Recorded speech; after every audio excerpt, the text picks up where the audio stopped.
Fresh, fresh, fresh. Yo, that's fresh.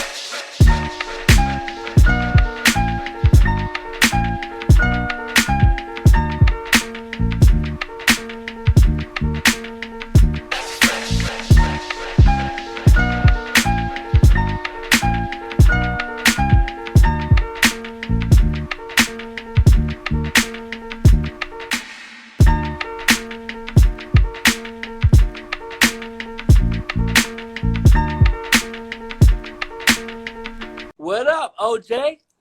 Yo, what's going on, Joey? How you doing, man? How you doing? It's been like what? Dude, I'm 10 happy. years? I'm blessed. I'm blessed. Yeah, dude. It's been, I don't even know how long.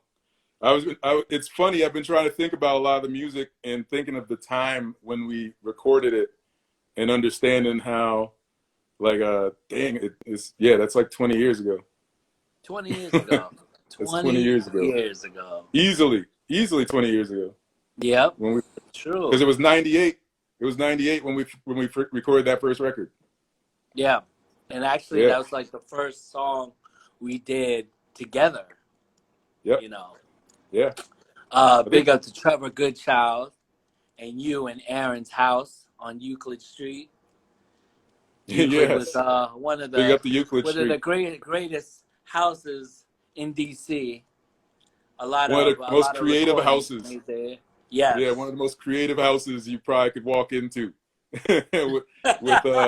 with Aaron Henry, myself, and Trevor Goodchild all living on the same floor in a house, and everybody being invited to come over there almost at any time because Trevor was almost always there. So yeah, it was great, man. I mean, the memories there, just the songs that we created there, the freestyle tapes. It was just all creative. Yeah. We had a major meeting there. The first amphibian meeting. The first amphibian meeting was there. Yeah. Yeah. That's the word. So yeah, let these people know who you are. What the heck is going on here?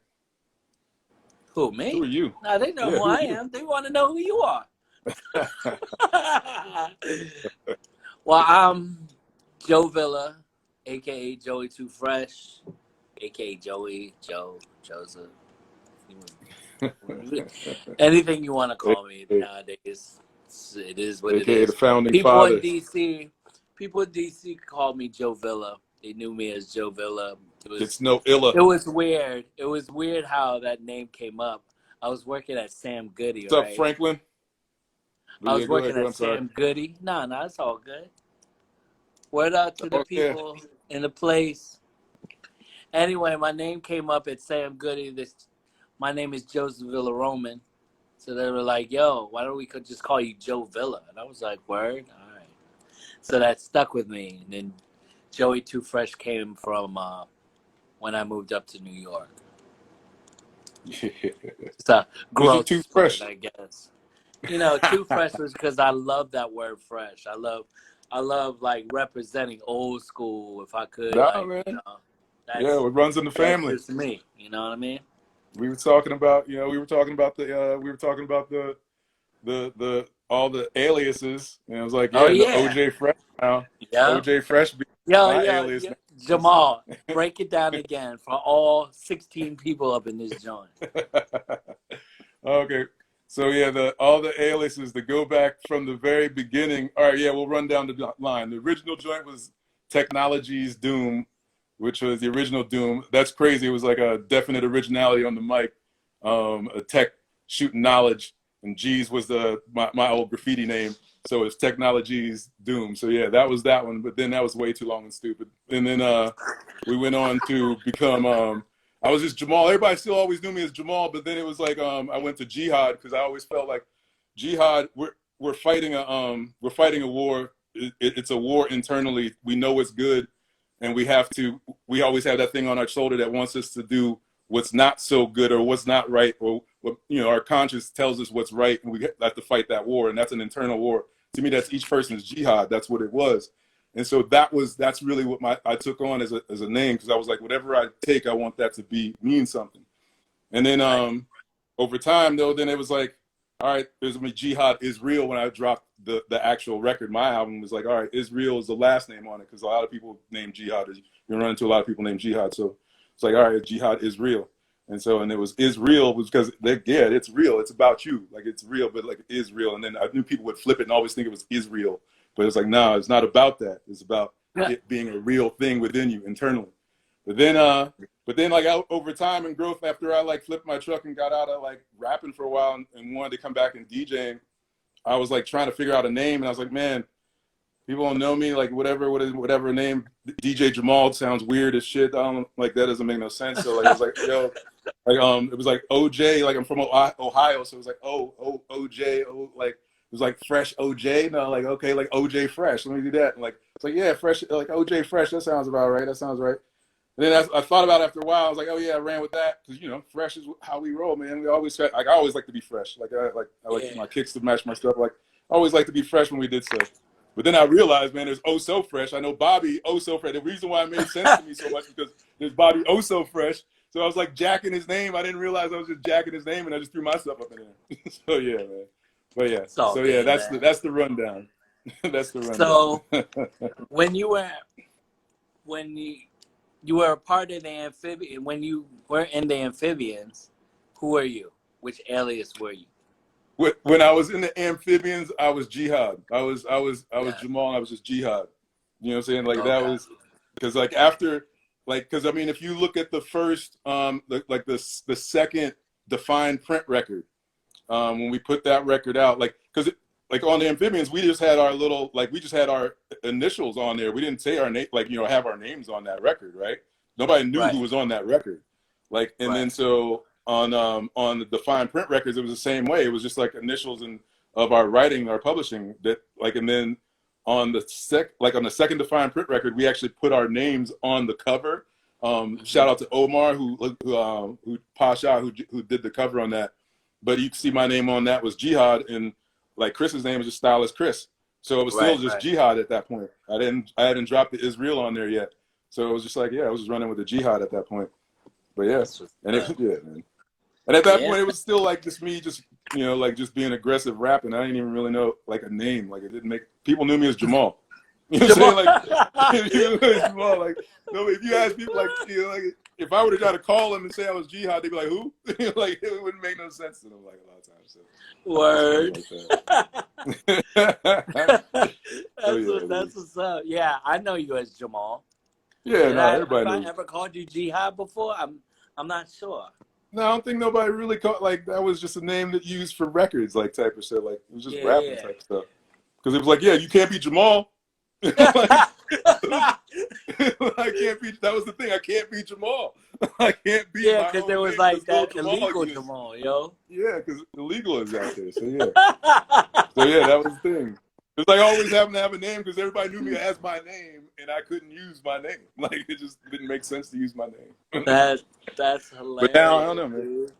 Yeah, dude. Yeah, it's crazy. All right, but that's the funny thing about that. Let's take it back. All right, why don't we like take it back to like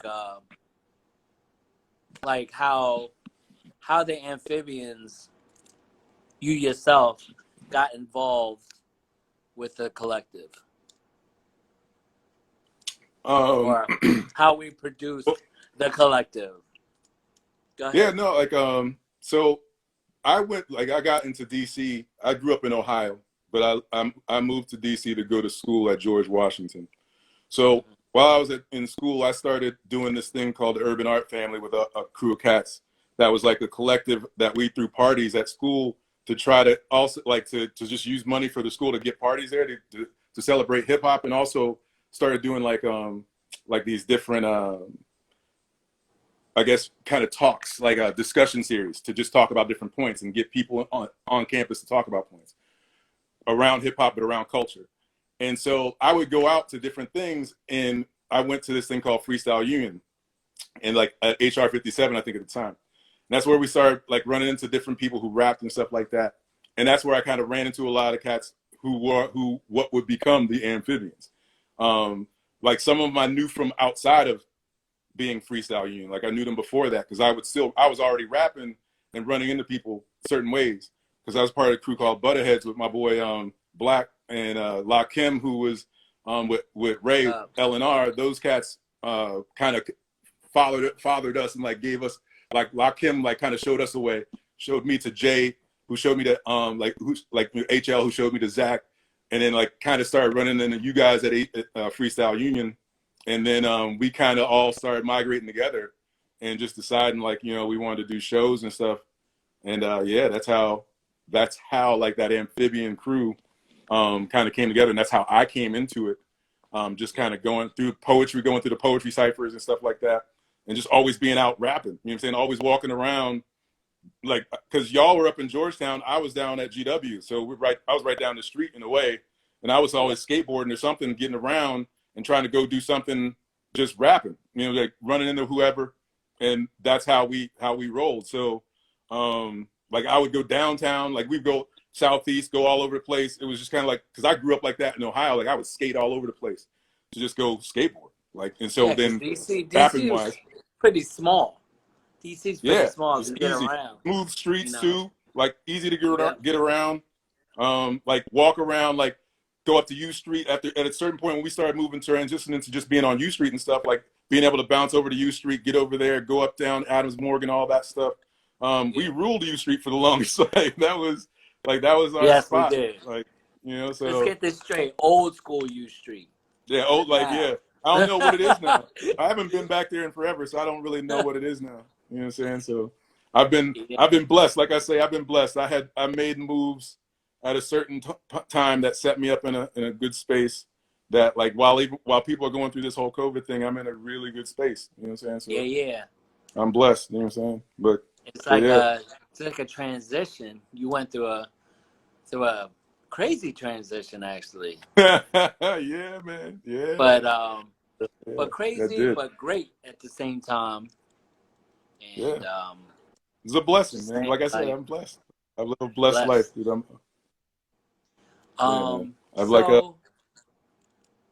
What name the crews that you were involved with, the groups that you were involved with as an MC, because you were in a lot of groups before being in a way, yeah, because I was never really solo until the end, until like I stopped really like rapping, and it was kind of like I went solo, just kind of like, you know, everybody else was gone or something, doing something else or whatever. Like I was part of when I first started out. I was just rapping on campus, right? Like didn't know what I was doing. And then like I was like part of this group called the Butterheads with my man Black. And shout out to Derek. Black. Like we just came up like rapping. I was learning to rap. He was rapping, like, and like trying to get beats from different people. Got beats from HL and like Zach at one point, I think. And so just ciphering with that, and then got into the Amphbns, like became part of the Amphbns. So that was that group, you know what I'm saying? And in that, I don't know, I feel like in saying it, I was blessed again to be a pivotal part of it, because I was able to be on both songs on the record. Like, because I just happened to be rapping on a lot of the stuff. Like I was trying so hard to be always rapping with different people. I happened to get on both songs I got on the record. So like, and I was part of the people who were like making sure to fund the record. So like, even though we weren't throwing a lot of money in it, at that time it was a lot of money to us. Like we was broke, man. Like, so yeah. And then I was part of Define Print with Stylist Chris. Me and Stylist Chris got together and started doing our thing. Like, because I worked at 12-inch Dance Records with him, like he helped me get in there and work there and selling hip hop records and doing that, because I wanted to DJ. And so moving into DJing and doing that side of things, and he and I like were two MCs that like the records and like the DJ. So we built off of that, and he was just nasty with it as far as his like technical skills on rapping. And it was already from my format of being with everybody in Amphbns, of just the growth of always trying to improve as an MC, that he and I clicked together and started doing a lot of tandem stuff and working how it flows together, and built off of that. And then I don't know, at some point, like it was just like kind of like he was moving more towards DJing, and we I was just kind of transitioning to like, all right, you know, if it's going to happen, I kind of need to make it happen on my own. Like, so I ended up just kind of putting out some of our music on a album of mine, like just so doing some of the solo songs that I've been performing for so long, and just like put all that together and just putting that as a record. And then like it was wild though. In the matter of kind of promoting that, I was traveling all over the country, like driving myself all over the country, going state to state, different record stores, different clubs, just going in, talking to people, rapping, whatever, hustling CDs off, just getting the vibe or whatever. And then like, I don't know, 15 days into it, from DC, went up the coast, went all the way out, was heading towards from Wisconsin to go towards Seattle. And you know, somewhere in the middle in there, just flipped my truck in Montana, flipped my truck. Wild, like it was kind of fell asleep at the wheel, did this wild dodge thing on the highway. It kind of, I had put a lot of money into that truck too, and building it up. And wow, dude, it was wild that like if I break down what I really did to that truck and what I did and why it kind of like handled the way it did, but basically ended up flipping that truck. Survived that though, like unbuckled myself, got taken to the hospital, flew to homie in LA, shout out to Janet, went down there, hung out, and then kind of flew my way back.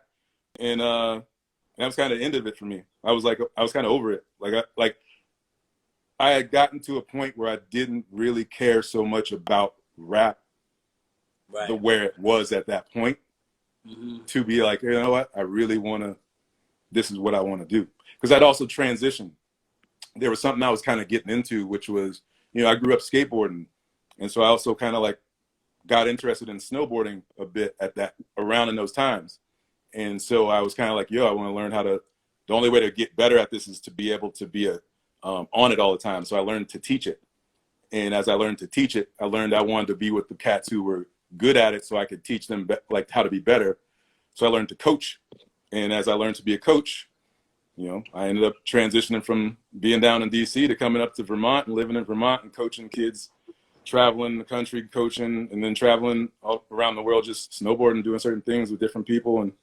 And yeah, being like in this level of, you know, living a life of just snowboarding and mowing lawns in the summer. That's sometimes. Like, yeah, you know, just going on to this life. So yeah, transition. You never know what kind of journey you go through, you know.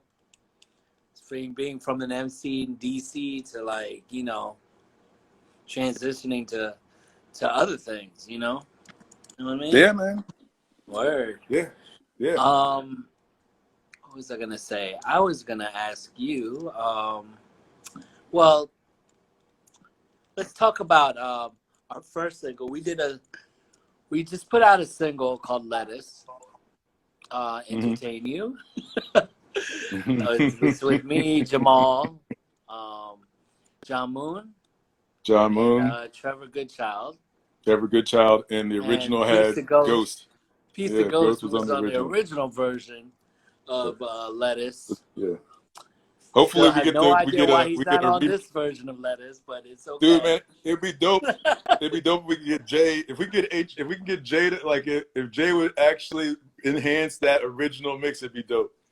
Like if he brought that original mix up, and so you can get Ghost and how the beat originally sounded before it got changed in the studio for coming out. Like if we could get that original version of that'd be dope.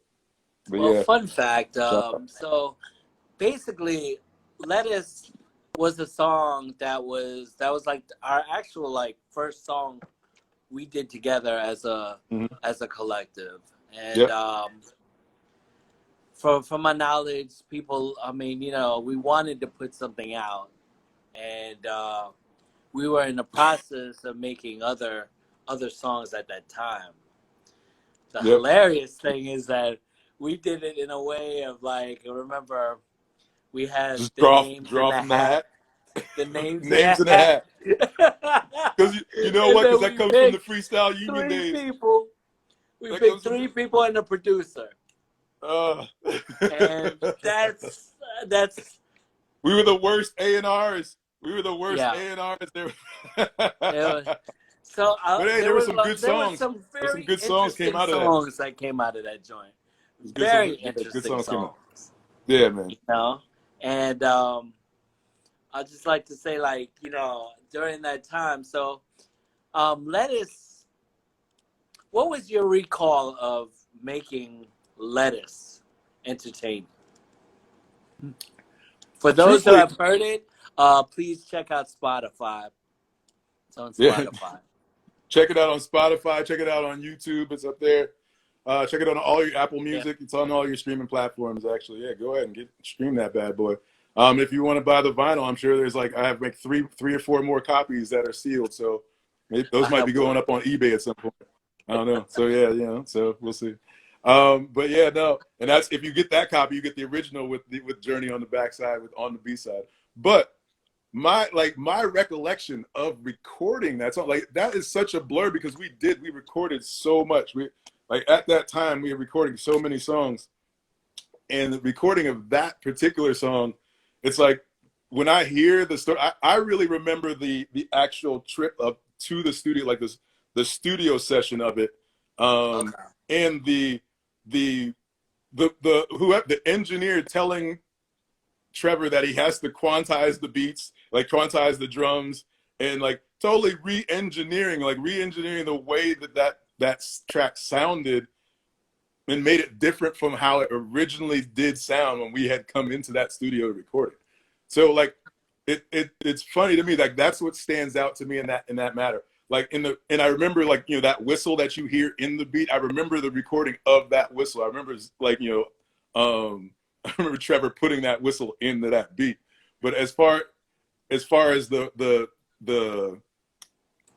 actual rhymes on it, I just know that it was like one of those things where we were all at that level of, all right, we're gonna write like so competitively in the way we're writing this, but at the same time, it's like we always have to flip the topic. The topic has to get flipped in a way that's why it was so dope when you listen to everybody's lyrics on the song. They're so different. They have nothing to do with each other, but they all have to do with the song.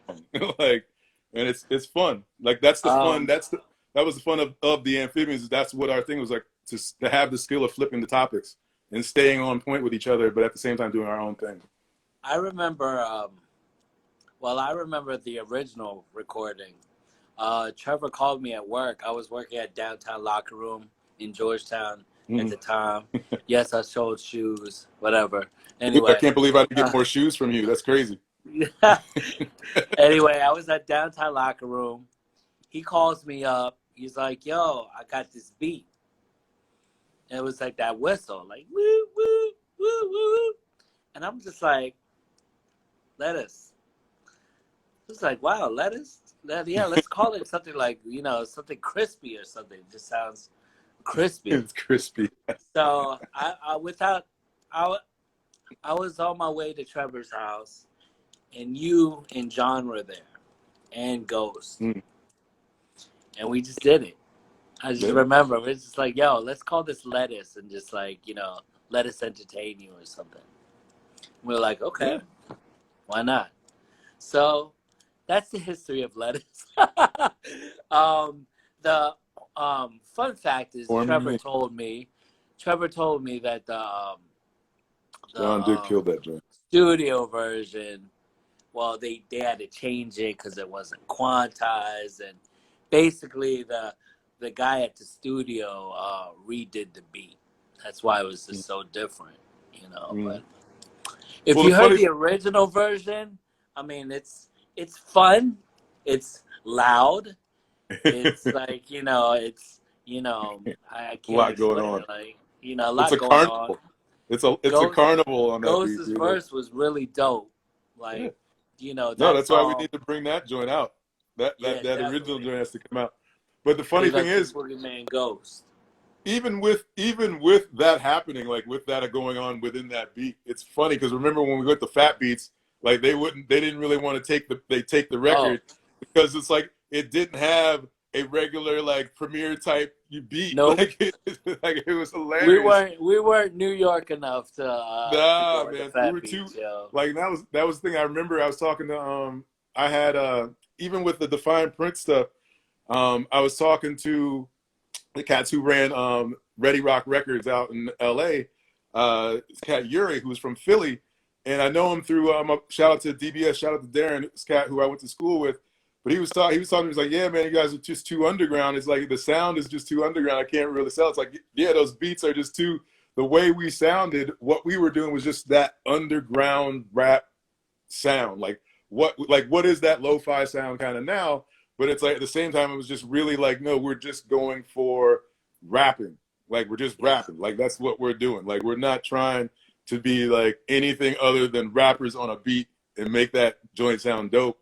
But like shout out to Khalil who just dropped him in like that. There's cats when you listen to them, their sound is so much more commercial ready or radio ready when you listen to it now than when you think about it back then. It's pretty dope. Like it's fun. It's fun to hear a lot of the music from everybody in the collective because there's such talent in that group that it's fun for me because I'm like, yeah, I don't have to rap. I don't have to care about it because there's so many other cats that are more than happy and willing to do it that do it really well. You know, I don't have anything I have to say. I think they would have accepted us if we put it out at the time of like when Elo and S came out. Like, yeah. if, you know what I mean? If I don't even know that, Case man. of the Like, PTA came out, you know what I mean? If the case but I mean, of like the even PTA now, like came people, out, you know, people hear it now. People like the thing is, you hear it now, and it still does. It's timeless. It's not like it fits into like its own genre. Like it's you know it's time. You know what I'm saying? When you hear it, it is what it is. You can pick whatever time you want to put it in because it doesn't sound like whatever a time period is in a way. You know what I'm saying? Like, right. But yeah, I do understand you. Mm-hmm. Yeah, we definitely needed some investors. I feel you on that, Khalil. Word. I mean, big up to Fat Beats who denied our joint. Sorry. Nah, but don't worry, man. We were selling in Amoeba. We were selling out. We were selling in like we got in a lot of other stores. We sold in Beach Street. Forget Fat Beats, man. Beach Street took care of us. You know That's what what I'm I saying? like Beach about Street, that. That's why Brooklyn. I always love Big Beach up Street. Beach Street. Big up Beach Street. Mm-hmm. Mm-hmm. Sold through units. Didn't just sell it once. They sold through units. So yeah, man. Man, that's great. I mean, we got more music coming out. Oh yeah. No. Yo, explain your amphibian experience. People want to know. For people that don't know the amphibians, they want to know what your definition of the amphibians is and what your experience through being in the group is. Well, yeah, I mean, so the experience is kind of like being a part of a family of really artistic individuals, like really spiritual individuals who like literally the way that like the songs that we chose for the record, if you look at the titles, really are on their own journeys. Like we are on our own journeys, and we're entertaining in our own rights. And it's been fun for me to be a part of it because it's like the competitive spirit of it, to grow from being able to sharpen by being around each other and always pushing each other, being like going to all the like being rambunctious and kids at the time that we like when we came together and going to all the poetry groups and being the rappers at all the poetry slam, like all this different like it was fun to like make fun of the way poetry was being done at the time and be with other poetry artists that were pushing the envelope of poetry at the time as well. Like to be able to see where Ta-Nehisi is at right now, like to see individuals who like I know I went to school with or was always around at times during that period who are at such levels at this point. I'm like, wow, it's been a blessing to be able to see where they've traveled to and to know that I was a part of something that was it generated such growth in so many different people in so many different ways. You know, like my story is in its own right has a lot to it, is vast in its own right. And I'm just one person that was in a large group. Like if you just said 10 people, well, that's 10 in a core, right? Like there's just 10 in a core that like if you just looked at the 10 in that core, that 10 is just incredible. And then you have, there's really more than 10 of us. Like, there's way more than 10 of us. So, like, it's just, like, oh, yo, I see ways you want us to talk about Nyala. Word. We were Yeah, about man. to get up into that way you see. Let's talk about that. Let's talk Word. about the Lifeline. We created the Lifeline at this crazy Ethiopian spot called Nyala. Yeah, man. Remember that? Oh, so yeah. It was basically an open mic with live beats, and a whole lot of people came through. We set the standard for a lot of people on how to do a show that wasn't just a DJ and rappers. Like, and we had 3 of the best producers to be able to do live production that you could have around you. Like, with having Jay, like having HL, having Slim Cat, having Trevor Goodchild, like having those 3 as our core, and them doing beats live, and then having it open where you had 10 people who were already ready to rap at all times, but we're always open to anybody coming through, and it was always freestyle. You could do your songs, whatever, but it was gonna be like you get on the list to do, like, to get on, but it's gonna be a free flow of whatever, and they're gonna make a beat for you, and you're gonna be able to do whatever you want to do over that beat. Like, and the fact that we had grown from being a part of something that we were always rapping in front of people and not being paid for it and not knowing how it was being done, to us doing our own thing and building it to where we invited everybody to come in, be a part of it. Like, we were having food, cooking food, selling food, like doing certain things. Like, you know, you had Joy cooking rice beats. Like, we were doing, like, it was a family oriented like situation.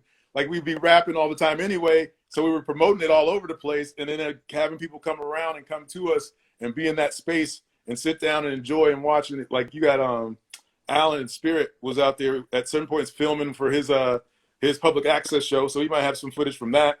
But yeah, man, like, that's a lost archive of, like, that was a really good growth, because people were able to develop their sounds by just being able to go live and be able to be in front of people all the time and just rapping and having people come out and pay $2. It was donation to come in and, like, yo, chill out and, like, and be a part of the whole vibe.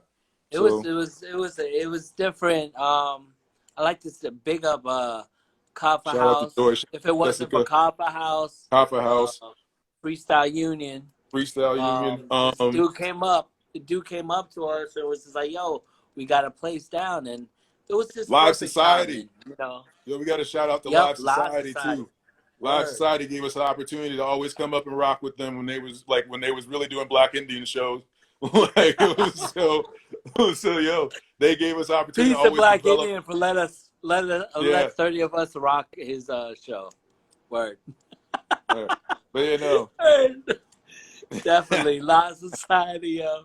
Live that Society. Was great. I mean, you know, U Street State of the Union, spot, yo. State of the Union was our spot. Yeah, It's Your Mug, but that's all the way up. What was that other spot? Mangoes. Yeah, Mangoes. Spot. Yeah, what was that spot on the side off of 16th Street? Metro Cafe. Metro Cafe. Yeah, like there's a few different places. Yeah, I mean, Black Cat, or and what was it? The Velvet. What was that? Like I don't remember, the Velvet Underground or some weird stuff like that. I can't remember. But anyway, man, there's a lot of, like, weird little spots up and down that road that we used to be able to hit. We would hit all of them, because every different night of the week there was something going on. But big up to the Kaffa House, big up to Ben's Chili Bowl. Yeah, Ben's Chili Bowl is still there. Yeah, man. Yeah. You know, Ben's Chili Bowl is still there. Yo. Velvet Lounge. There you go, Tamu. Yeah, big up Tamu, who's out there. Big up Tamu for losing all that weight, man. I see you out there, dog. I see you how you got fit, man. Bar none. Yes, there you go. Wait, you see, that's right. Bar none too. Word up. Yeah. So, like, to get back to Nyala, we did something different. That was there. A few MCs came by, known MCs. We'll get to the stories later.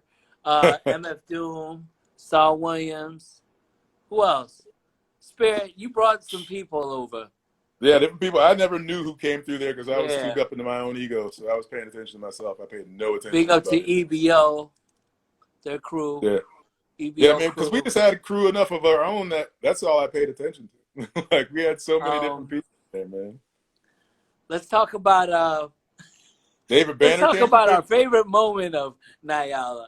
One of our favorite moments is the W Street moment. The ill W Street The battle. The The ill Amphibians W versus Street W battle. Street. Yes, yes. Well, and the Yes. funny thing is, you know what? Like I don't remember me rapping at all in that battle. Like I don't like I know I did. I know I was in it, but I don't remember being a part of the rapping part. I remember just the heat around it because it was literally like because like that how was the battle right there. The heat. that was the battle. The Like, heat and was so the the battle. thing is, if everybody knows DC, if people understand how DC is like, there's the level of DC that people understand of outside from like the New York and Jersey and everybody coming down there is the concept of hip hop related to go-go.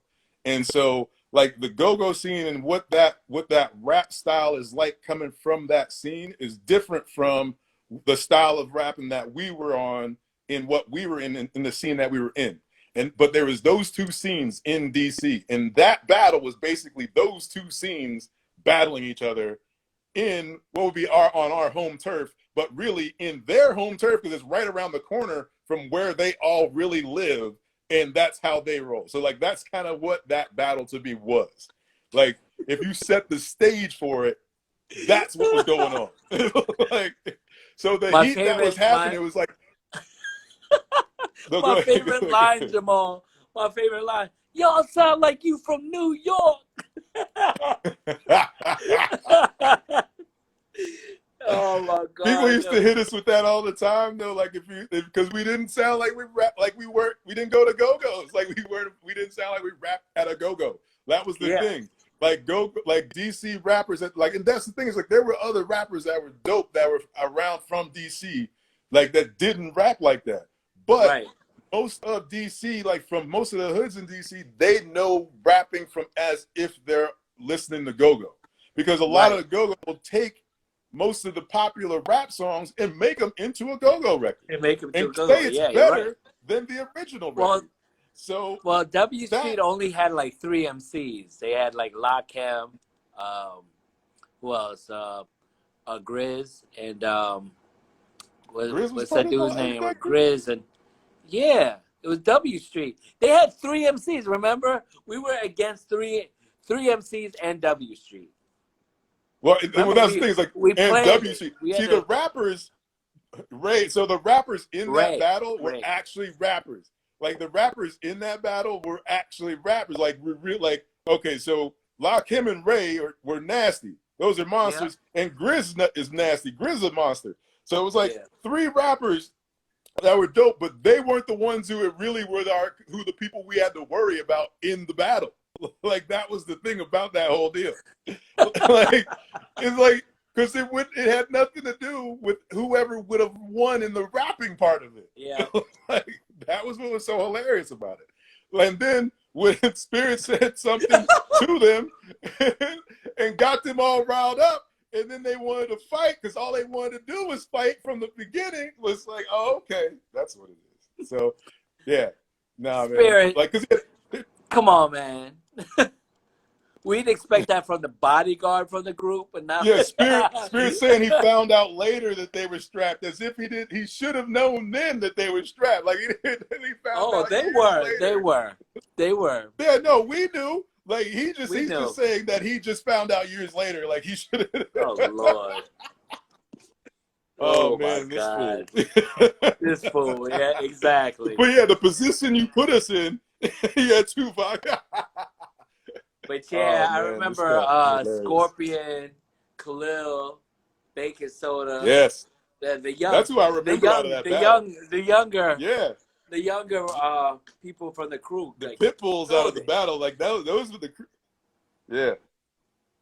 Yeah. Those are the ones who I remember that whole squad. Like that was the squad to me. I always liked the thought of a battle within our crew because I always knew there were people looked at myself, John, maybe like Shamir, like Jay, maybe like there's certain people that they looked at, like Philly, like they looked at as if they had to prepare for them. And they didn't really understand that there were people like Khalil, like Rashad, Beth, Claude, there's people who were like way nastier to me that like they like even Spirit as we transitioned, Spirit even became like nastier to me, like that they need, like those were the people who I knew would take out anybody I had to worry about in a battle to me. Like my thing was because I don't know if I can beat them, so I don't worry about most of the other people that we come in contact with, because I don't feel like these cats are so nasty because they're on something else. They're so creative, and I'm like, dang, all right, I gotta figure out how to even keep up with them. So I'm gonna just keep kind of like keep thinking, keep working, keep working on songs, because I gotta be ready for these fools, because they're not. All right, moving right along. Why don't you tell us about some song experience that you did with the crew, like, you know, other than the 2 songs that we have out right now. Piece of My Brother Philly, he was on Journey. Yep, the B-side of The Lettuce. That's dope. It was both of the Villa Roman brothers are on the album. Yeah. They're on the record. You know what I'm saying? You know, you got the A side, he got the B side. With the B side, yeah. So Trevor actually ended up rapping on that B side and did the beat, so he gets plenty of publishing on that. Right. But right. Big up to Trevor Goodchild. I'm on another song with Philly, that's dope. I love this song, and I'm glad that it's been uploaded into the drive now so I can listen to it again. With Cyrus on it, and that joint, that Cyrus level of wordplay, which Cyrus will never want to hear because his name is used in it, in the hook. Yeah, yep. In the hook, in the chorus.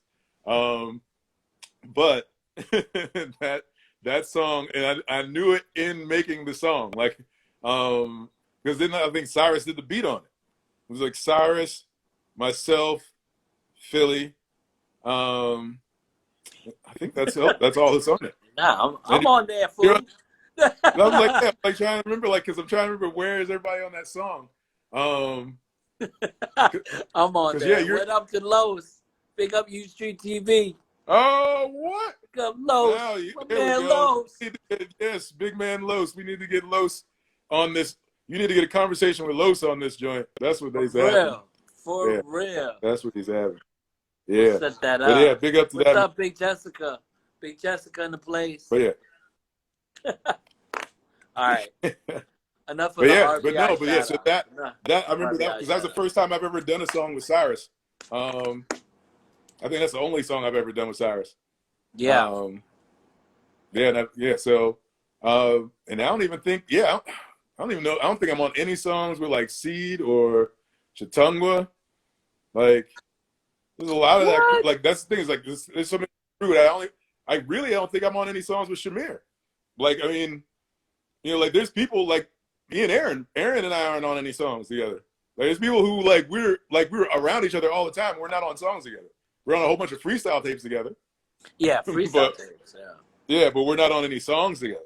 So, but that's the thing, is like, because a lot of those songs were pulled out of the hat, and that's how that song probably came together, was because that was a pull out of the hat combo song, and we got Cyrus on that, and that's how that one comes together. So yeah, that's crazy. Big up I mean, Cyrus. Like, that's a dope song. Yeah, that is a dope song. The beat is dope. Cyrus is meticulous, so of course it's really dope. He did a song with Scorpion. Remember that? Untitled #1. Yep. No, man. You know? That's the thing, is there's extended people who were like, you know, like, who worked with us, who may or may not be amphibians, but you know, they're family to us. Yeah. You know, like Cyrus and Randy and those guys. It's like, yeah, that's a whole hibernation crew. Like, that's that whole crew. Yeah. So they definitely family, yo. Yeah, man. The Amphbns. We had to spell it differently for please explain to them why we had to spell it differently now. than being, because like there's like a Yeah. lot of amphibians. There's a lot of Group. amphibians out there. Yeah, there's There's a a lot lot of of amphibians amphibians. out there, but there's only one real amphibian You know what crew I'm out here. saying? No, but like so, and that's the hilariousness of it. Like I think if we really wanted to get into the legalese of trying to get our name, because we have the record and it was released in 1998. And I don't think any of these other like acts were out before that. We could try to go into that, but basically it makes no sense. It's not that important to us. So for those who know us, who came up knowing us as the Amphbns, we kept it within these letters, so it would still tie back to the name of the crew, like the way that our name, like what we are named. But at the same time, it's like, yeah, you know what I'm saying? Like, you know, there's so many of us and we're all different individuals. The music's going to come out. We're going to put it in different ways, but it's good to give the base and find that like the crowd that, you know, the love, the family that we have is really like a back call out to the family that we know, you know, because we have so many people that were with us in that DC underground that have moved on and are all over the world now. And they're so creative and they're so loving. And it's a matter of just being able to contact and let all of them know that we're all here and we're coming out with that music that we were doing. Because it's to let them know that, you know, that vibe, you could feel it. Like right now, people are going through times where they're missing something. And it's like, yeah, the stuff that we were creating and what we were doing is that vibe that, that's the reason why I don't do music. Like, I don't really care about doing that music because it's like music to me doesn't feel the way that it felt when we were doing it, the way we were doing it. And so to me, like that's I'm happy with having been a part of it and having that cemented in being on vinyl, knowing that we've got tons of recorded like cassette tapes, like 8-track tape, like or like 4-track tapes, like mini disc, tapes, mini discs, like all this old stuff that we're going through trying to find, and like all the stuff that has been recorded and put down, and that, you know, it's fun. People have on drives that they've been carrying around with them. So it's bringing that family out and letting people know that we're here and that we got that vibe for you. And it's definitely a history. We I mean, you know, about that time, we need to bring it back out. Like I told you guys before, just like, you know, people when we were doing our own thing and stuff like that, there were a lot of people that were coming out, Odyssey, Kev Brown, all them cats, and they would mention the Amphbns. And in my head, I was just like, people, well, they know who the Amphbns are, but not a lot of people know who they what contribution to the culture of DC hip hop that we brought. You know what I mean? Mm-hmm. So I felt like it was a good time to, like, you know, do it. Why not? We're in a pandemic. No one's going anywhere. Let's gather together. We got some time. Got some time on our hands. Put it out. We got time in our hands. And well, no, I mean, like, yeah, that's the thing. It's a blessing. Shout out to Los again on that. Word. I mean, you know, it's a blessing to have it back out again. And like, you know me, I've always wanted that, but it's just like, you know, it had to be a good timing, and what a good timing now. Yeah, people are, you know, like, people live their lives. That's the thing, is we all grew up and had to do what we had to do, but and get to that space where we could come together and start doing it. Still, right now, even in trying to do it, we're all still running around we're in the midst of a pandemic, trying to figure out how to build a business, how to make it so that it is viable, knowing that we have collective information and knowledge and talent, but putting it in and structuring it in a way that it can move forward properly in this new space, this new world order that we are in. What is coming, like what we're about to have to live through, is something that we have never been in contact with. We don't know what this is. So it's going to be very, like, the fact that we can get everything digitally is a big deal. So we have the ability to get it out to everybody. So that's awesome. So but it's also the fact that we're able to commune with all of our family digitally in this way as well. Like we're able to be on here live and be able to talk and be able to like see everybody, be able to say what up to Los, be able to shout them out, like talk to Jessica, tell her we need to see them pictures that you've been hoarding. You need to get them joints out there. Talk to Los, tell him something. Oh, man, we need to see all that video footage we was talking about you in that last session before you popped in. You know, we want to get that video footage, get that stuff out there. We want to work together with all that family and make sure that people know what that DC scene was, what it is, what it like, all the roots that are down there. Like there's a lot of talent. There's a lot of talent. Oh my gosh! Like, you know, like there's a lot of art that came out of there. People sleep on DC. Shouldn't sleep on DC. Yo. Yeah, it's no, not that what DC moved all over the place. You know, it's just like, oh my God, like so much talent from the poetry scene to a lot DJs, b-boys, MCs. Yeah. I mean, it was there. Yeah. It wasn't only go-go. Yeah. I mean, I love go-go music. I love go-go music. No, I mean, I love go-go. I learned to love go-go music by living in DC. But like, yeah, the hip hop in DC is definitely like there's tons in Virginia. Like when they call it the DMV, it's because like DC is like that epicenter of it in a way. But like there's a lot of like you know, like Norfolk, Virginia, Richmond, Virginia, like you know what I'm saying? You think about all down in Virginia, but you know, you still have people in Alexandria and stuff like that. You got the pockets, that whole crew. Like there's so many cats in like Maryland that are dope. Like before you even get to Baltimore. Like so there's so much like as far as within that pocket, that area, that I mean that it's wild that I mean Wale has gotten out there and done really well. Michelle and Diego Cello has gotten out there and done really well. But it's just crazy that you don't see more of how rich the art is in DC. Like it's like on a larger scale. You know what I'm saying? Like it is pretty. Yeah, man. Shout out to Team Demolition and all those cats. Like I mean, like who work with a lot of great artists. Like and you just don't know that on the low they're doing like such like beats that are like killing it. Like I mean, these cats like there's so much good stuff that comes out of there. You know what I'm saying? Like it's just wild, dude. It's right. Yeah. Definitely. Yeah. Genuine in my spirit, man. All right, dog. I mean, yes, that is true. Yes, it is true. But yeah, man. Okay, let's talk about well, since we're on part 2, why don't we talk about the future of our collective? The future. Well, I mean, yeah, I kind of almost like ran it down. You know, there's a lot of music that we have been holding on to as different individuals, as different collectives within the collective.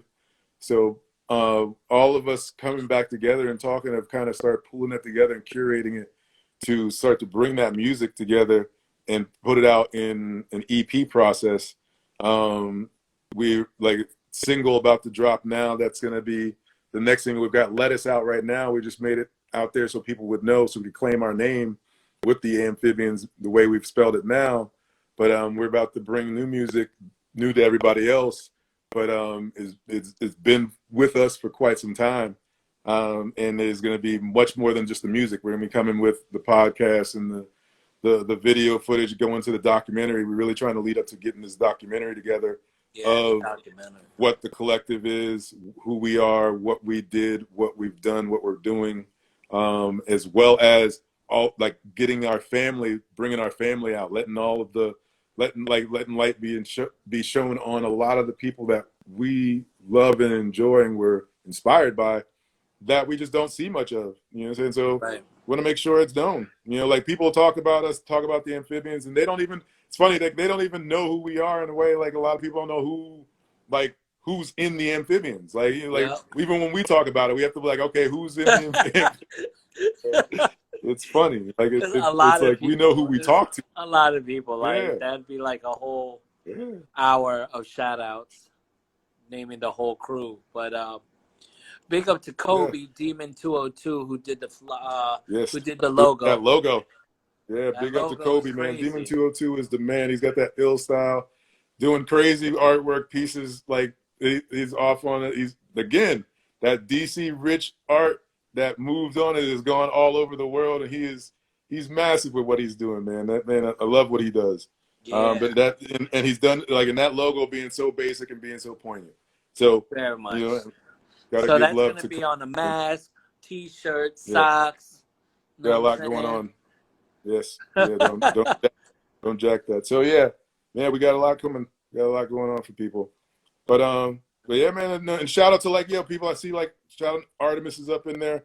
Artemis, I big up see a lot Artemis. of like shout out to a lot of cats who came up who as we were transitioning and moving on, like where you guys moved to New York and I was starting to move off of being on the scene, go to the Vermont, and other cats were like kind of doing their own thing. Those cats who held it down, like Artemis and C's Mikes and Flex Matthews and Hetty, like Headrock, who like held it down consistently. Just like the cats who are just always like Noyik. I mean, like Grizz, him hold like like cats who've just always been out there doing the grind. Like holding it down for DC hip hop, man.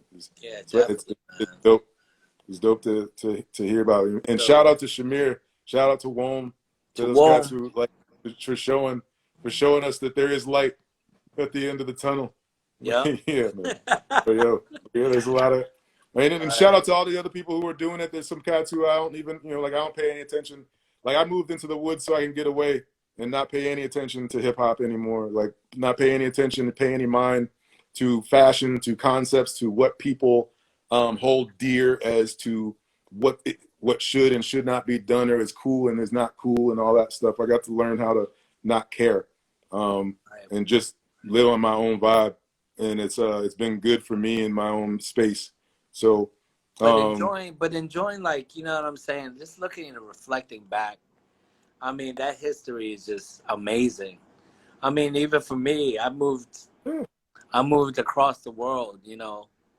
Went to the Philippines, went to China. Yeah, dude, you've been all over the world, dog. Went to Abu Dhabi. Now I'm back in Brooklyn. Vietnam. 360 back again, Yeah. But back in the most dangerous place to be.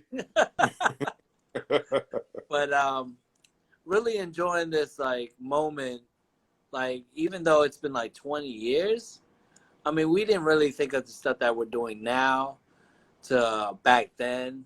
I think because we were still on our own growth period, just growing who we're gonna be within ourselves. We were all at that time, but at the same time, it's like the reason why we're able to do stuff now is because at that time we all wished we had the ability to have the things that we have now, like have access to the stuff that we have now, right? Like the ability to be online, to touch, like to get music in the hands of everybody at the touch of a button.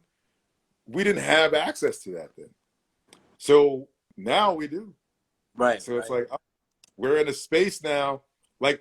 So we got to grow as people after creating so much stuff and let that stuff sit. And now it's like, oh, cool. Now we have the technology. It's like what's happened with Star Wars, right? Yeah. Like with George Lucas, like when they filmed it, it was basic in its sci-fi capabilities because it didn't have the technology. And even George Lucas at the time was like, we don't have the ability to do what I want to do with it. But it's going to be out. It was big. And you go back and look at it, it looks so rinky-dink now. But at the same time, they went back and touched it up and still added extra stuff into it. And now it brought it back out. And it's like incredible to people again, in a way. So to me, that's the fun for our music. Again, like I was saying before, it's like it's timeless. And in those individuals, in those people, in that culture of like in this culture of hip hop, the culture of hip hop is timeless. Yeah, so like when you're creating in that essence, when you're creating in that essence, it's not really, like some things can sound dated, but at the same time, it's like when you're speaking truth and when you're speaking to just being creative, people find your vibe, like when you're just blessing, you know what I'm saying? So you'll find your crowd. I've definitely we've witnessed plenty of other things that have found their crowd. So it's like we had a crowd of people who loved us without ever being on record. So I know that it's a matter of putting the music out for people to understand what the vibe was. Okay. So all right. So last question. This is going to be an amazing question. Do you think you I just are got back going from to Tahoe, ever Jess. MC again? Am I going to ever MC again? Yeah. I mean, Let's it's say like possible. I you. rap Go ahead.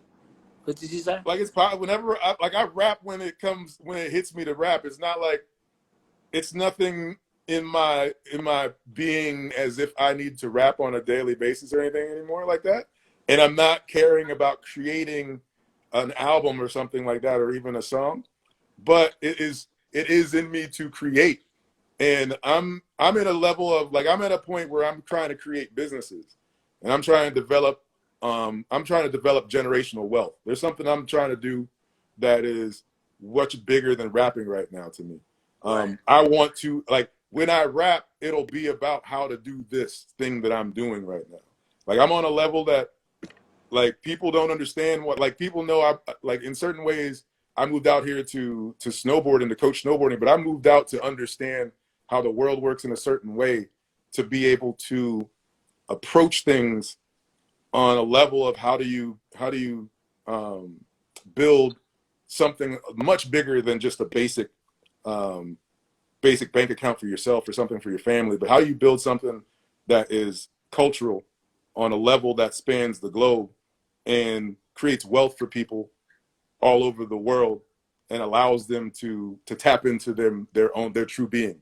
So I'm on a whole other mission beyond just rapping. That's Like a rap, different expression.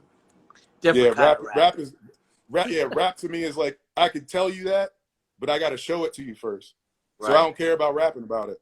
Like I'm Right. not like that's why I don't rap. Like I don't care about talking to people anymore.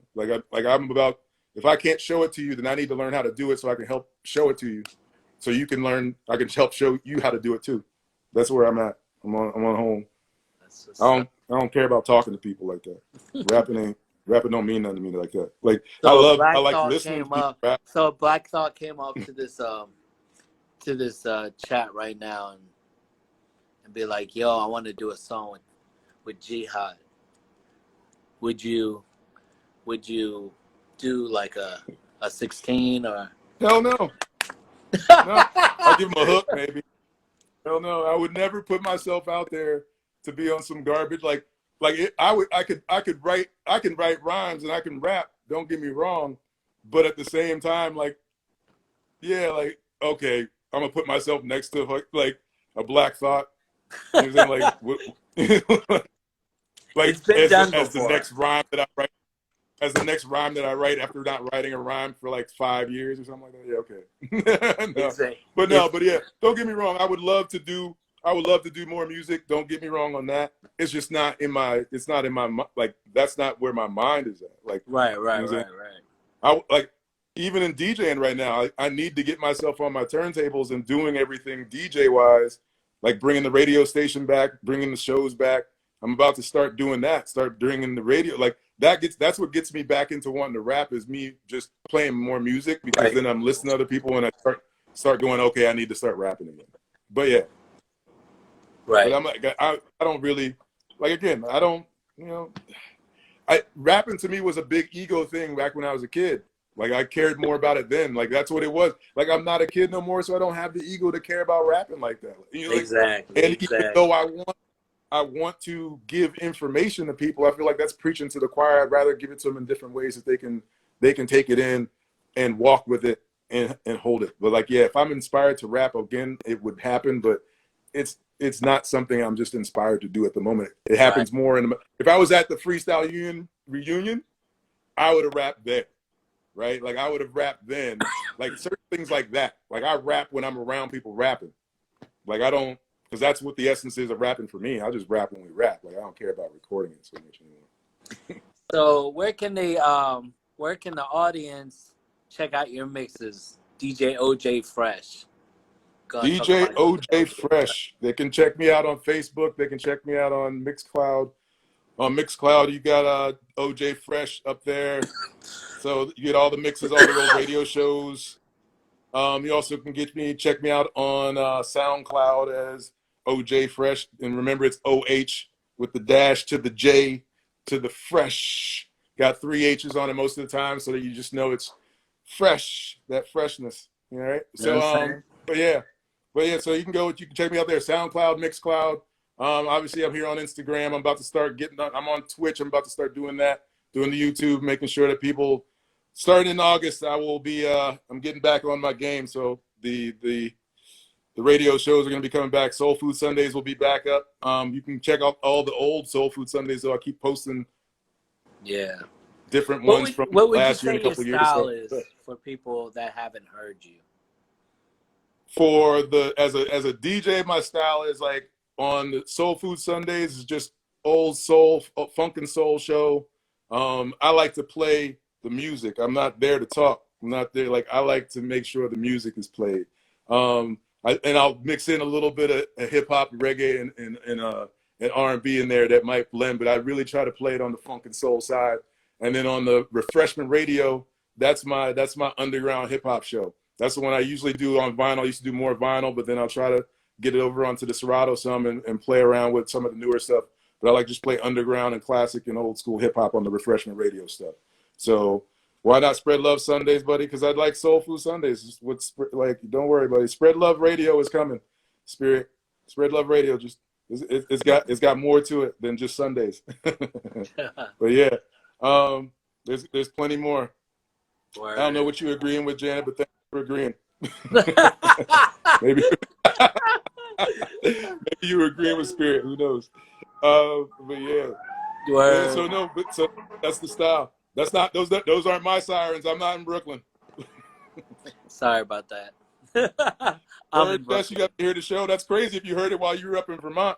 That's wild because I don't know which one. Maybe the Refreshment Radio is definitely all over, but Soul Food Sundays, low power, man. It's wild. Like I love the fact that I live in a spot that I have an airport, a lake, and a radio station right down the way from me, and they are all so like mellow. Like the airport is literally only for like glider flights and stuff. You can't fly in and out of there.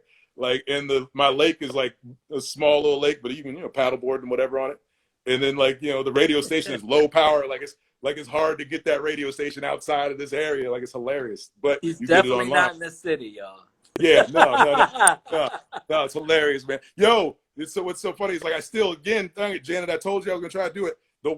It's the all-white Black Lives Matter protest every Friday. I've noticed now every Friday is going on downtown. So next week I'm gonna make sure I'm gonna post that for y'all. I'm gonna get that up. I'm gonna make sure to film it so y'all can see the all-white Black Lives Matter protest that goes on in Warren, Vermont, down the road. So that you gotta understand it. What I live in is incredible to me. I am blessed. I see some things people do not see.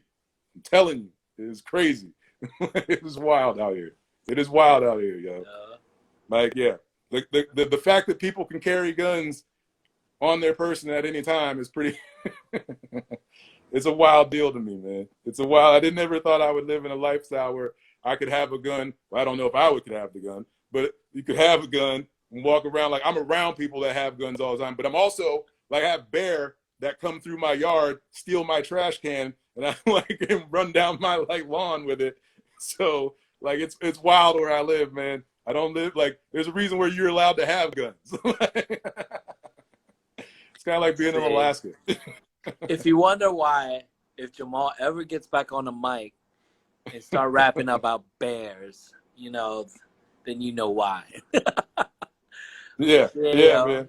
No, man. I got more natural rhymes. I'm truly organic out here. My compost pile is kicking. So if they want to hear some Jihad music, where can they find? That Jihad is on Bandcamp. You can check me out on Bandcamp. At the basically look up DJ OJ Freshhh. Though I have it under Jamal Reid, DJ OJ Freshhh, because the Jihad moniker I'm not going to be using. I'm thinking I'm staying away from it because I feel like it's just kind of closing minds to being able to hear the message that's in the music. So I no longer use that Jihad moniker, even though it's hard. It pains me because it's a fight. I love it's true to my being, but I just feel like it clouds the message. So you check it out on Bandcamp. Look up Jamal Reid, OJ Freshhh, same as my Instagram. You'll check me there. You can hear Will Rap for Truth and Justice all up on down there. And you can also, the Defined Print stuff is on SoundCloud. But don't worry, we're about to put the Defined Print and the Jihad stuff is going to be coming after we go through the Amphibian stuff. All the Spread Love stuff is coming. All the Jihad stuff, all the Defined Print stuff. So you're gonna hear all the stuff that me and Chris did, and like there's a lot of good tunes out there, man. We got a lot of stuff, man. I got at least 2 albums worth of good work sitting. So yeah, we got it. We coming. Yes. There's a lot of stuff coming. Yeah, so yeah, give it up for my man OJ Freshhh, who's down. I guess it's down. Yeah, he's down right here. Thank you. Big up to the man up here, the Too Fresh. Too fresh with the OJ Fresh. OJ Fresh. 3 ways fresh. 3 times fresh. Yeah, man. Yeah, Artemis. Shout out to Artemis out there. Shout out to the Big Jess. Shout out everybody else who came through. Big love. Deuces. Yeah, peace out. Peace to Alexis. Spirit. Yeah, peace out to Spirit. Peace out to Shamir. Peace out to everybody else, man. So yeah, here on Freshhh Convos, you know, this is what we do. We conversate with family, and people get to know who family is on this Get page. to know the fan. So just to let you know, it's going to be an ongoing show, which will be on Wednesdays. Like, yes. So Jamal got the first episode. Wednesdays at 6:30. On a Friday. So it's going to be Wednesdays at 6:30. Remember to check out Jamal's page. Actually, it's Wednesdays at 7, right? Yeah. Wednesdays at 7. My bad. Wednesdays at 7, but I'll be on there at 6:30 doing sound check. Trying to do sound check and stuff. And yo, I'd like to thank you OJ Freshhh, Jamal, Jihad, all your aliases. my brother, man. Big brother right here. You know, we've been shout out to Artemis, together. Shout out to Tamu, shout out all those cats. Great. I hope you guys learned a lot. This first episode, the second episode will come up soon. Big up to Shatungwa who did those dope flyers, the Kid and Play version and the regular version. Big up to Seed, you know, Slim Cat 78 for the song. Yeah. And yeah, we're gonna be back Wednesdays at 7. I'll let you know who it is.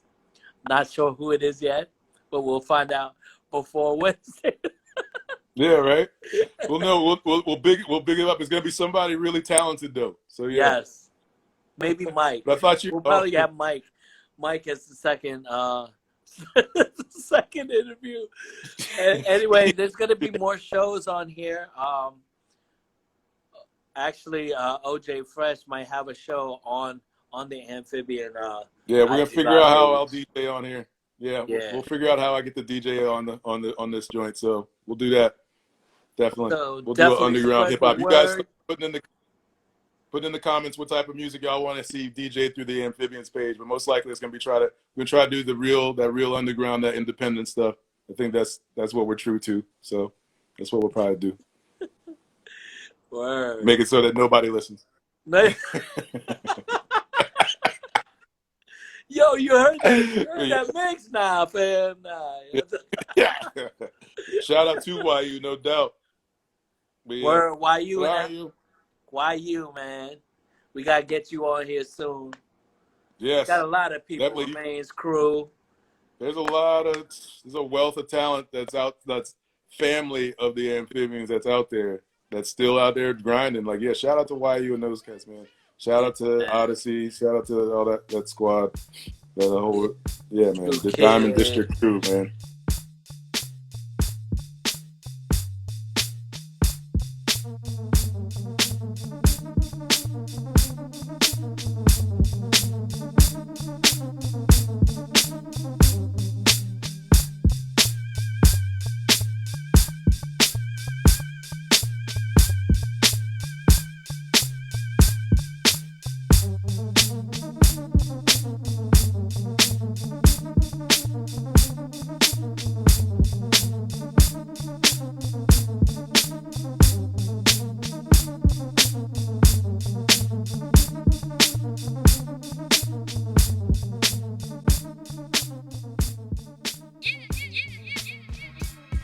17.